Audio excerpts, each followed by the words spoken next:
Que a graça e a paz do Senhor sejam com todos. Convido os irmãos a abrirem as Bíblias no Evangelho de João, capítulo 8. Hoje, o Brasil comemora 202 anos de emancipação de Portugal, né? Como nós sabemos, né? Então, o assunto de hoje é liberdade. Eu peguei carona aí da data só para pegar o tema da nossa reflexão. Liberdade em Cristo. Abra aí João capítulo 8, como eu já disse. Nós vamos ler do versículo 28 até o 36.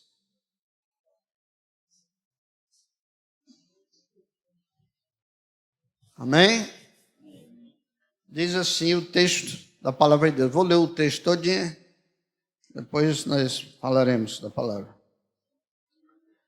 Disse-lhes, pois, Jesus: quando levantardes o Filho do Homem, então conhecereis quem eu sou, e que nada faço por mim mesmo, mas falo o que o Pai me ensinou. E aquele que me enviou está comigo. O Pai não me deixa só, porque eu faço sempre o que lhe agrada. Dizendo ele essas coisas, muitos creram nele. Jesus dizia, pois, aos judeus que criam nele. Esses muitos que criam nele eram judeus, né? E ele dizia para essas pessoas: se vós permaneceis na minha palavra, verdadeiramente sereis meus discípulos. Conhecereis a verdade vos libertará. Responderam-lhe: somos descendentes de Abraão e nunca servimos a ninguém, nunca fomos escravos de ninguém. Como dizes tu, sereis livres? Respondeu-lhe Jesus: em verdade vos digo que todo aquele que comete pecado, escravo do pecado. Ora, o servo não fica para sempre em casa, o filho fica para sempre. Se, pois, o filho vos libertar, verdadeiramente sereis livres. Amém? Bendito seja Deus. Esse texto é muito conhecido. E é a porta de entrada do nosso curso bíblico Libertos pela Verdade, né? A porta de entrada. Muito bem, o assunto de hoje, como eu já falei, liberdade em Cristo. Nós vamos tentar ser breve, porque nós temos outra atividade aí do lado externo para realizar. E não vamos nos estender muito. Já é característica minha, né? Liberdade em Cristo. Olha, vocês sabiam que, espiritualmente falando, essa frase, liberdade em Cristo, já é uma redundância?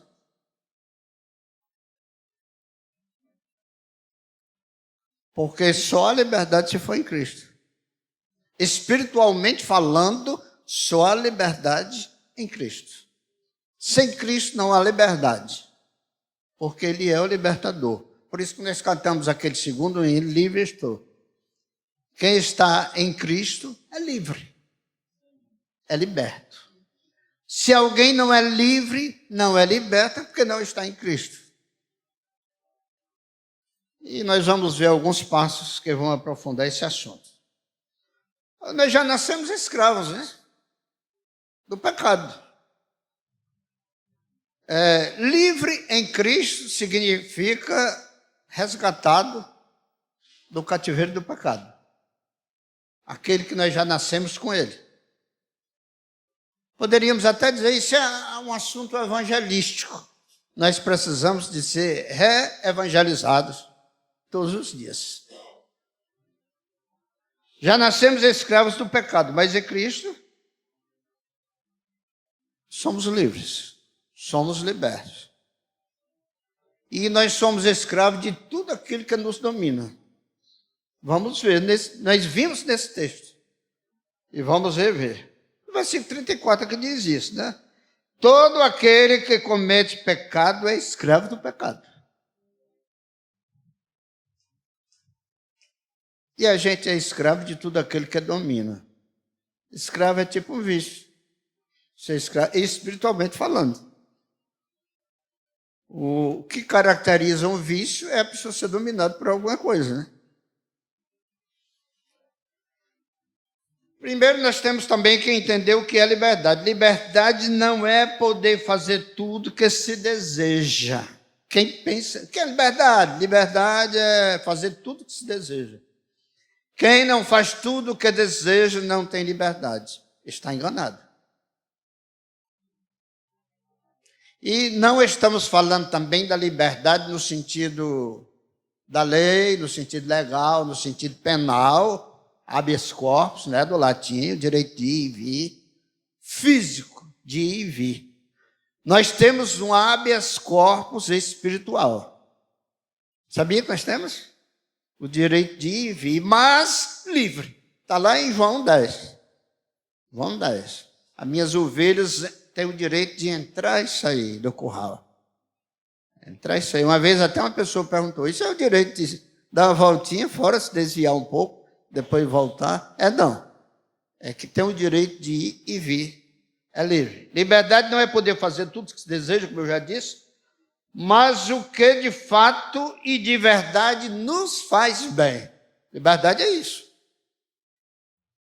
Você tem o direito de fazer o que lhe faz bem. E que fazendo amanhã não tem de que se arrepender. Isso é que é liberdade. Alguém poderia dizer, e quem não tem o juízo certo, fazendo uma coisa errada não se arrepende? Isso aí é uma exceção. Estamos falando de quem é mentalmente são. Quem tem uma mente sã. Liberdade é ter o direito de fazer tudo que é bom para si e que depois não tem de que se arrepender. Fazer tudo que se deseja espiritualmente é escravidão. Fazer tudo que se deseja. Vocês sabem o que foi que eu ouvi uma pessoa dizer uma vez? Eu estou na igreja X. E eu estou gostando de lá a gente tem direito de fazer o que quiser. Pelo amor de Deus. Quem tem direito de fazer o que quiser, tem direito também de ir para o inferno. Porque fazer o que quiser é coisa da velha natureza, do velho homem. A nova natureza, o novo homem em Cristo Jesus, tem direito de fazer o que está de acordo com a vontade de Deus. Esse tem direito. Esse é livre, porque tem desejo de fazer o que está de acordo com a vontade de Deus. Não é bem até lógico, né, o que você está falando, né? É até bem lógico e muito verdade. Muito verdade. Liberdade é ser e agir de acordo com a palavra de Deus, que nós terminamos de dizer. E também com a voz da consciência, estando sempre bem.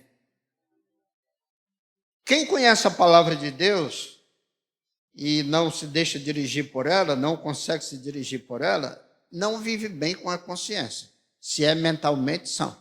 Não vive bem com a consciência. E a gente sabe que a gente está em liberdade quando a gente também está bem com a consciência. É outro sinal do que nós estamos em liberdade. Estamos bem com a consciência. Bendito seja o Senhor. Essa mensagem de hoje é tipo orientação espiritual. Aqui nós temos 4 questões para a gente navegar através dela. Isso aí que foi falado agora é a introdução. Agora, quem consegue ter liberdade e, consequentemente, a paz? Eu já conversei com ex-presidiário, muita gente aqui já conheceu, né? Tem até gente aqui que trabalha com esse tipo de gente. E eu perguntei, quando tu estava lá no presídio, a conversa me levou para isso. Eu estava lá no presídio, tu tinha paz? Ele, não, gente, não se tem paz não, irmão. Lá dentro do presídio não se tem paz. Aí, com a prisão física, né? Se na prisão física a gente não tem paz, imagine na prisão espiritual. É pior. A prisão espiritual é até pior do que a prisão física. Então, consegue ter a liberdade e, consequentemente, a paz, aquele que tem sempre Deus consigo. Pregador, você está inventando isso aí. Não. Vou repetir, tá? Consegue ter liberdade e, consequentemente, a paz, aquele que tem sempre Deus consigo. Não estou inventando. Está no versículo 29. Disse, o Pai não me deixa só, porque eu sempre faço o que lhe agrada. O que vocês acham? Jesus tinha paz ou não? Tinha, né? O príncipe da paz. Mas ele disse, o Pai nunca me deixa só. E eu sempre faço o que lhe agrada. E quando a gente faz o que agrada a Deus, primeiro a gente agrada a Deus. Segundo, a gente tem paz na consciência. E depois a gente vai viver bem conosco mesmo. E, consequentemente, vai viver bem com as outras pessoas. Quem tem paz interior, quem tem paz com Deus, quem tem paz consigo, consegue viver também em paz com as outras pessoas. Bendito seja Deus. Aqui, o que nós falamos aqui, que o Pai não me deixa só, é o Deus conosco. O Deus conosco da nossa salvação é Jesus, né? Mas existe o Deus conosco no outro sentido. Nós todo tempo com Deus, Deus todo tempo conosco. Aí ele faz a gente viver em amor, ele faz a gente viver, andar na luz, ele faz a gente viver em paz. Porque Deus é amor, Deus é luz, Deus é paz. E você perguntaria, Deus é só isso? Deus é tudo de bom. Deus é tudo de bom. Segundo ponto que nós temos para navegar. O que despertou em muitos esse discurso de Jesus? Que ele estava sempre com o Pai, por isso o Pai não lhe deixava, que ele fazia sempre o que lhe agradava. Esse discurso de Jesus despertou em muitos judeus que ouviam, seguia Jesus. Porque Jesus falou de uma coisa que é boa, de uma coisa que é gostoso se ter, de uma coisa que é muito bom degustar, apesar de não ser um alimento material. É muito gostoso provar, experimentar, vivenciar. Isso aí. Muitos creram nele, está lá no versículo 20, versículo 30, melhor dizendo. Dizendo essas coisas, muitos creram nele. E o que era que ele tinha dito? Que o Pai nunca lhe deixava só, que ele fazia o que agradava o Pai. E por isso o Pai nunca lhe deixava só. Irmãos, num pensamento legalista, nós não vamos conseguir fazer o que agrada a Deus, não. Eu vou lutar para fazer o que agrada a Deus. Não vai conseguir, não. Mas procure sempre estar com o Pai, com Jesus, com o Espírito Santo. Não permita que o Pai, Jesus e o Espírito Santo se afastem de você. Que aí você vai agradar o Pai. Bendito seja o Senhor. Outro ponto aqui. Outro ponto. Qual é o caminho para ser um discípulo verdadeiro de Jesus? Eu quero ser esse discípulo verdadeiro de Jesus. Qual é o caminho? Permanecer na palavra. Ser um discípulo de Jesus não é ser da igreja A, B, X, Y, Z. Não, nós sabemos disso. Ser um discípulo de Jesus é aquele que ouve Jesus, é aquele que segue Jesus, é aquele que aprende com Jesus. Nós aprendemos isso há muito tempo, né? Até no Sabazé a gente estudava isso. É aquele que, por conviver com Jesus, com o tempo passa a se parecer com Jesus. Passa a se parecer com Jesus. É aquele que diz lá em Efésios 4, né? Vai passando a se parecer mais com Jesus, né? E o ministério da pregação da palavra da igreja através de apóstolos, profetas, evangelistas, pastores e doutores é para que venhamos a atingir a estatura de Cristo. Isso aí. Bendito seja o Senhor. O versículo 31 diz, se vós permaneceis na minha palavra, verdadeiramente sereis meus discípulos. E aqui nós temos uma revelação que Deus nos deu aqui sobre essa frase. O quarto ponto é como acontece a evolução da palavra em um discípulo de Jesus. Nós vamos vamos evoluindo, né? É progressivo. É um processo. É um processo. Ele diz no versículo 32, e vai se completar no final, lá no 36, ele diz, conhecereis a palavra e ela vos libertará. E ela vos libertará. Esse conhecer a palavra, nós separamos aqui em três passos, 3 pontos. Tem gente que tem uma versão, a palavra passo, isso parece uma coisa lá do esoterismo, né? O primeiro passo, segundo passo. Pois sim, o primeiro ponto aqui é conhecer a palavra. Conhecer a palavra que está escrita aqui, que você leu ou que você ouviu. É o primeiro passo. Tem que ouvir ou ler e conhecer essa palavra. E quando a gente ouve ou lê e conhece essa palavra, isso tem tudo a ver com o Salmo 119, versículo 105. Os crentes antigos que gostavam de ler a Bíblia, quando a gente dizia, o que está escrito no Salmo 119, versículo 105? Todos sabiam. Lâmpada para os meus pés é a tua palavra e luz para o meu caminho.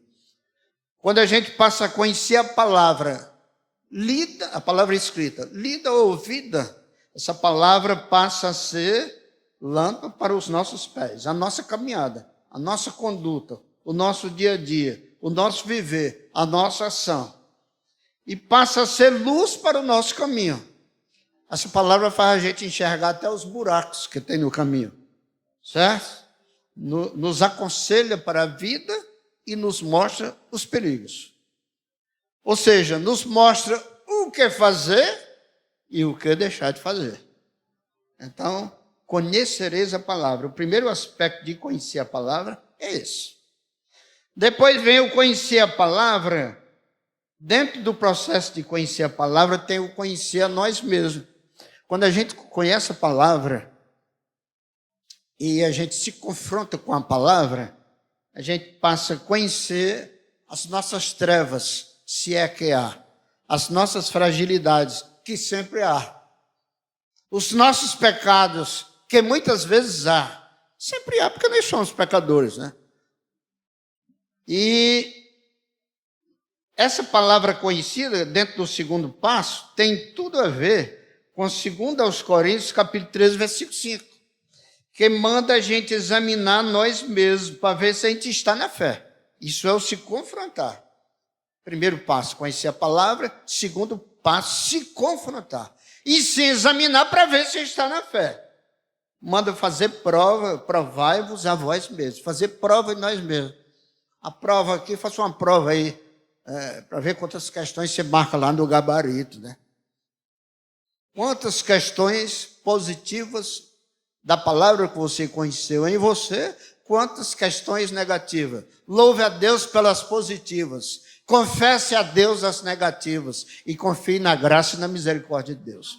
Irmãos, a palavra de Deus que vem a nós, até quando vem uma palavra dura, aqui nessa igreja é difícil vir, é para o nosso bem.